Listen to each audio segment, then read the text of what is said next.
Ele irá voltar dia 8/8/2020 sim. Nem era para voltar, pois não era para ter sido deletado. Isso é uma vergonha ao Blox Fruits. E eu digo, eu nunca mais jogo Blox Fruits, porque os criadores não ligam para o público, nem priorizam as atualizações.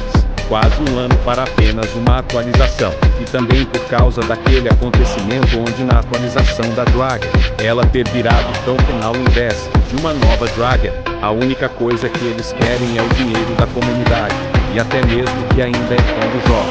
Sabe muito bem que isso que eu disse é totalmente verdade.